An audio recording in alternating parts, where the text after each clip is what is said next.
Firstly, we know you as a former in-house journalist for WikiLeaks, as the guy who worked with such people as Assange and Snowden, as a data journalist, but who were you as a child, and what was your life like?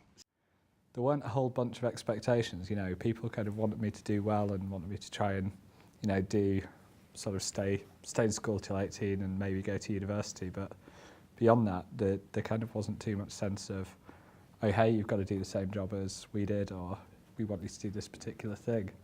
So I guess it was quite a sort of relaxed, small town kind of thing, So how did you end up in a journalism school? I did politics and economics for my first degree, and I did it at Oxford, which kind of has a lot of people from very sort of wealthy backgrounds who went to private schools in particular, and I kind of just almost wrote it off. It was kind of, I enjoy doing this, I don't think I'm bad at it, but these guys are going to take over the world, and it's a hobby for me and I'll go do something else.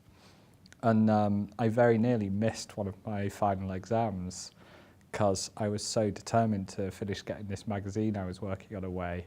So I nearly missed my exam sending this, and I was sort of running to my exam.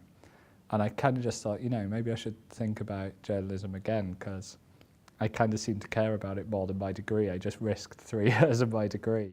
So what appealed to you in journalism? I think what got me started with it was just this sense of trying to learn about something new quite quickly and synthesize it and make sense of it. And I really liked kind of the old quote about, journalism is what someone somewhere doesn't want you to write, everything else is advertising. I like that ability to sort of cause a little bit of trouble in a good cause. It's a lot more fun than a regular job. So let's move on to WikiLeaks. How did you get into there? I was working at a little not-for-profit newsroom, and one guy on our advisory board also sort of ran journalism conferences, and he'd invited Assange to a conference he ran a year or so before and had stayed in touch. And so this guy set up a meeting for us with Assange, and we got the Iraq war logs, and we spent the next couple of months working on those. And I kind of got to know Assange a bit and what he was working on next. And so there kind of came this, we'd chat on the computer on a encrypted chat window. And about sort of 2 o'clock one morning, a message essentially pops up going, if you want to work on the next set, you're going to have to work for me. Which is, kind of quit your job, quit your career so far, and go and work for a pretty strange guy in not the world's most reputable organisation. So the reasons to say no are pretty apparent. But on what I then thought would be the biggest story I would ever get a chance to work on. What was the feeling having so much material in your hand? I was literally just trying to make basic sense of them. And so actually just sifting through there and thinking, what would I like to look at? What am I thinking about? What would be a good thing to search for in here? And then when you get a hint in one thing, chasing it through the others. So how did you leave WikiLeaks? There was some story now in there. So there was a little bit of one. I kind of always said I didn't want to be there for a long time. And I told them when I joined I would do at the absolute most 6 months, and I'd rather do less. I don't think WikiLeaks ever really lived up to the principles that it expected everyone else to. It talked about the danger of secrecy in closed groups in government, and never thought about the dangers of secrecy in itself. It was meant to be a truth-telling organisation, and it would tell lies to cover its ass and justify it because it needed to, because it was under pressure, which is exactly the same reasons as people in power tell lies. No one wakes up in the morning and thinks, you know what, I'm the bad guy, and I like that. Everyone's got their reasons for what they do, and they just didn't see that. It's kind of called noble cause corruption. And so there just sort of came a point where, I'm not proud of what we're doing anymore. The work's good, but the organisation isn't. And it kind of hit the, I'm not going to wait another month or two. I've had it. I'm not doing another day here. You were mentioned in the US FBI investigation in 2013.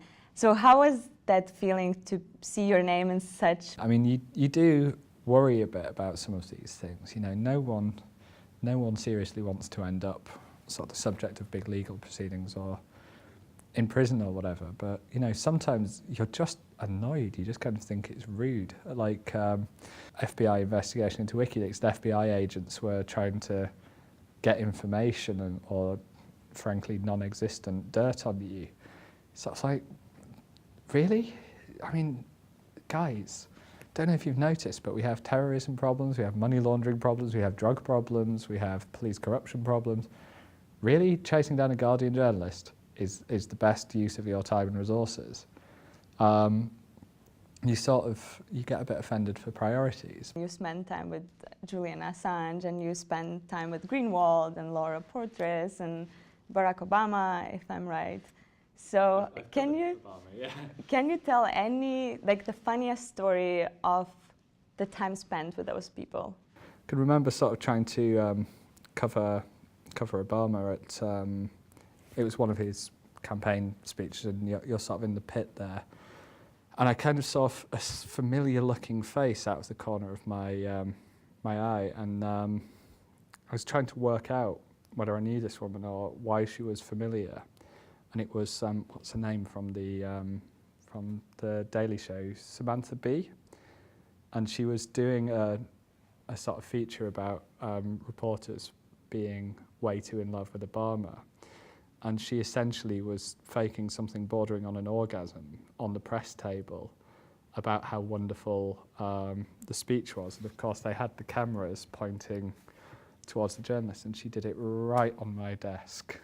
And so I just clocked it was the Daily Show.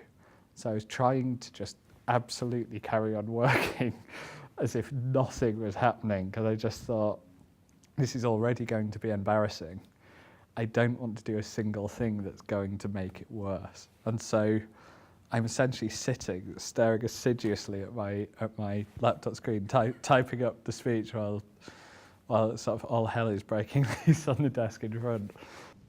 And the last question that I have for you is, what would be your advice for aspiring journalists? So, I've got two things really. I think one is, if you want to get hired, don't start by thinking where you want to end up. Start by thinking, how do I get into the kind of places doing work I like? And what skills do they seem to be hiring? You know, what are they looking for? I think the other is sort of good for anyone, and it's, you want to be able at the end of the year to point to 2 or 3 big things, 2 or 3 sort of stories that you think mattered. You know, hopefully you'll keep getting better and you'll keep enjoying it if you're always looking for those 2 or 3. Or maybe, you know, you'll have a horrible breakdown if you don't get them, I don't know. But chasing those 2 or 3 a year, I think it's what's always kept me into it.